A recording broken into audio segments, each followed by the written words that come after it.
শ্রাবণ মাস দেবাদিদেবের মাস। এই শ্রাবণ মাসের শেষ সুযোগ। এই মাসের শেষ এবং চতুর্থ সোমবারে এই বিশেষ ফুল এবং শস্য অর্পণ করলে হবে সকল মনস্কামনা পূর্ণ। নমস্কার বন্ধুরা, আমি রূপা। সবাইকে স্বাগত জানাচ্ছি আমার রূপা দাস চ্যানেলে। বন্ধুরা, আশা করছি ঈশ্বরের আশীর্বাদে সবাই ভালো আছেন, সুস্থ আছেন। চলছে শ্রাবণ মাস। এবছর শ্রাবণ মাসে পেয়েছিলাম 4টি সোমবার। প্রথম, দ্বিতীয় এবং তৃতীয় সোমবার পার হয়ে গেছি। এবার আসতে চলেছে চতুর্থ এবং শেষ সোমবার এবং এই বছরের শেষ সুযোগ।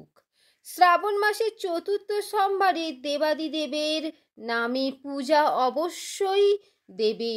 উপোস রেখে শিবলিঙ্গে অর্পণ করবেন এই বিশেষ শস্য এবং ফুল। মহাদেবের আশীর্বাদে আপনার সকল মনস্কামনা পূর্ণ হবে। আমরা প্রত্যেকেই জানি বছরের মাসগুলির মধ্যে শ্রাবণ মাস এবং সপ্তাহের দিনগুলির মধ্যে সোমবার দিনটি দেবাদিদেব মহাদেবের দিন। বাবার ভক্তরা অপেক্ষা করে থাকেন শ্রাবণ মাসের জন্য। শ্রাবণ মাসের সোমবারে ভক্তি এবং নিষ্ঠা নিয়ে দেবাদিদেব মহাদেবের নামে উপবাস রেখে শ্রাবণ সোমবারে ব্রত করলে বাবা সেই ভক্তের ডাকে অবশ্যই সাড়া দেন এবং তাদের সকল মনস্কামনা পূর্ণ করেন। বন্ধুরা, শ্রাবণ মাসের চতুর্থ এবং শেষ সোমবারে দেবাদিদেব মহাদেবের নামে ব্রত রাখতে ভুলবেন না এবং অবশ্যই শিবলিঙ্গে অর্পণ করবেন এই বিশেষ শস্য ও ফুল। বন্ধুরা, আজকের পর্বে সেই বিষয় নিয়েই আলোচনা করব। কোন শস্য আর ফুল অর্পণ করলে শ্রাবণ মাসের চতুর্থ সোমবারে বিশেষ মনস্কামনা পূর্ণ হবে। তাই আমার সকল বন্ধুদের অনুরোধ করব, একদম স্কিপ না করে সম্পূর্ণ দেখবেন এবং দেখার পর যদি ভালো লাগে অবশ্যই একটা লাইক করবেন আর কমেন্টে লিখবেন হর হর মহাদেব। এবং বন্ধুরা, অবশ্যই শেয়ার করবেন আপনাদের নিকট বন্ধু বান্ধব ও আত্মীয়দের সাথে। বন্ধুরা, সামনেই আসতে চলেছে শেষ সুযোগ, চতুর্থ এবং শেষ সোমবার। চলুন বন্ধুরা, আসা যাক মূল পর্বে। শ্রাবণ মাসের শেষ সোমবারে অর্পণ করুন সবুজ মুগ ডাল। শাস্ত্রমতে মুগ ডাল শিবের বিশেষ প্রিয়। এই ডাল অর্পণ করলে সব দিকে মনস্কামনা পূরণ হয়। সুখ এবং ঐশ্বর্যের লাভের জন্য মুগ ডাল দিয়ে শিবের পূজা করুন। শ্রাবণ মাসের শেষ সোমবারে সবুজ মুগ ডাল অর্পণ করতে ভুলবেন না। গোটা মুগ অর্পণ করলে জীবনের সমস্ত সমস্যা ও বাধা থেকে মুক্তি পাওয়া যায়। পুরাণ অনুযায়ী কোনো বিশেষ কাজ পূরণ করতে হলে এই সবুজ মুগ অর্পণ করলে তা অবশ্যই পূর্ণ হয়। দ্বিতীয় যে ডালটি আপনারা অর্পণ করতে পারবেন সেটি হচ্ছে অরহর ডাল। শিব পুরাণে পৃথক পৃথক অন্ন অর্পণ করে সুখ, সৌভাগ্য ও অর্থ সহ একাধিক ফল লাভের কথা বলা হয়েছে। বিভিন্ন ধরনের শস্যের মধ্যে হচ্ছে এই অরহর ডাল। অরহর ডাল ও পাতা দিয়ে শিবের পূজা করলে শরীর ও মনের সাথে জড়িত দুঃখ দূর হয়। আবার কোনো জাতক যদি আর্থিক কষ্টে ভুগতে থাকেন, তারা অরহর ডাল অর্পণ করলে সেই সমস্ত সমস্যা মুক্তি লাভ করেন। শ্রাবণ মাসে এই ডাল অর্পণের সময় ওং নমঃ শিবায় এই মন্ত্র জপ করতে ভুলবেন না। তৃতীয় যে ডালটি শিবলিঙ্গে অর্পণ করতে পারেন সেটি হচ্ছে ছোলার ডাল। বিশেষ করে অবিবাহিত জাতক যাদের বিবাহে বাধা আসছে তারা শ্রাবণের সোমবারে শিবকে ছোলার ডাল অর্পণ করুন। এর ফলে বিবাহের বাধা দূর হবে। পাশাপাশি অবিবাহিত বা বিবাহযোগ্য জাতক জাতিকারা শ্রেষ্ঠ জীবন সঙ্গিনী লাভ করবেন। উল্লেখ্য, শিব পূজায় বেলপাতা অর্পণে বিশেষ মাহাত্ম্য রয়েছে।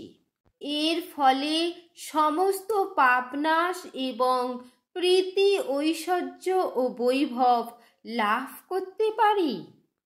চতুর্থ যে ডালটি শিবলিঙ্গে অর্পণ করতে পারেন সেটি হলো বিউলির ডাল। শ্রাবণ মাসে শিবকে খুশি করার জন্য বিভিন্ন উপায় করেন ভক্তরা। তার আশীর্বাদ জাতকের জীবন থেকে সমস্ত দুঃখ দূর করে দেয়। আবার যে জাতিকাদের জীবনে শনির দশা চলছে, শ্রাবণ মাসে শনিবার গোটা বিউলির ডাল অর্পণ করতে পারেন। তাই শ্রাবণ মাসে এই বিশেষ উপায় করলে শনি ঠাকুর এবং শিব উভয়েই সন্তুষ্ট হন। পঞ্চম যে শস্যটি শিবলিঙ্গে অর্পণ করবেন সেটি হলো অক্ষত আতপ চাল। গোটা আতপ চাল যে কোনো দেবী বা দেবতার পূজাতে অখণ্ড আতপ চাল লাগে। পূজায় চাল অর্পণ করলে সেই ব্যক্তি মা লক্ষ্মীর আশীর্বাদ লাভ করে এবং প্রচুর ধন অর্জন করতে পারে। তবে শিব পূজায় কখনোই ভাঙা চাল অর্পণ করবেন না। আর এই চাল অর্পণ করার সময় অবশ্যই ওং নমঃ শিবায় এই মন্ত্রটি জপ করতে ভুলবেন না। তাছাড়া আপনারা যে শস্যই অর্পণ করুন না কেন সেটি যেন গোটা থাকে, সেটা বিশেষভাবে খেয়াল রাখবেন। কখনোই কোনো ভাঙা জিনিস বা ক্ষত জিনিস শিবলিঙ্গে অর্পণ করা উচিত নয়। তা সেই বেলপাতাই হোক বা শস্যই হোক, যে শস্য অর্পণ করবে সেটা ভালোভাবে বেছে নেবেন যেন তার মধ্যে কোনো পোকা না থাকে। তাই বন্ধুরা, আপনাদের মনস্কামনা পূর্ণ করার জন্য শ্রাবণ মাসের চতুর্থ বা শেষ সোমবারে শিবলিঙ্গে এই বিশেষ শস্য অর্পণ করতে পারেন। এবার আসবো ফুলের প্রসঙ্গে। বাবার প্রিয় ফুলের সংখ্যা কম নয়। শ্বেত আকন্দেয় ধুতরা ফুল, হলুদ রঙের কলকে ফুল, নীল রঙের অপরাজিতা সব কিছুই বাবার অত্যন্ত প্রিয়। একে আবার বলে সাদা পদ্ম বাবার অত্যন্ত প্রিয়। শ্রাবণ মাসে সোমবারে যে ফুলটি অবশ্যই অর্পণ করবেন সেটা শুধুমাত্র দেবাদিদেবের প্রিয় ফুল নয়, সেটা মা পার্বতীর অত্যন্ত প্রিয়। তাই হরগৌরীর পুজোয় এই ফুলটি ব্যবহৃত হয়। বাবার নামে এই বিশেষ ফুলটি রয়েছে। এই বিশেষ ফুলটির নাম হলো নীলকণ্ঠ। মনে করা হয় শ্রাবণ মাসে সমুদ্র মন্থনের ঘটনা ঘটেছিল। সমুদ্র মন্থন থেকে উদ্ধিত বিষাক্ত হলাহল বিষ পান করে দেবাদিদেব মহাদেব হয়েছিলেন নীলকণ্ঠ। তাই শ্রাবণ মাসে সোমবারে শিবলিঙ্গে নীলকণ্ঠ ফুল অর্পণ করলে এবং নীলকণ্ঠ ফুলের মালা দেবাদিদেবকে পরালে সারা বছর শরীর নীরোগ দেহ লাভ করা যায় এবং জীবনে স্থিতিশীলতা আসে, জীবনে শান্তি আসে। শুধুমাত্র মহাদেবের নয়, দেবী পার্বতীর অত্যন্ত প্রিয় ফুল হচ্ছে নীলকণ্ঠ। আপনারা অনেকেই হয়তো জানেন মা দুর্গার পূজায় নীলকণ্ঠ ফুল অবশ্যই লাগে। এই ফুল আবার মা দুর্গাও খুব প্রিয়। এই ফুলের অপর নাম অপরাজিতা। মনে করা হয় দেবী দুর্গাকে এই ফুল অর্পণ করলে সারা জীবন অপরাজিত থাকা যায়।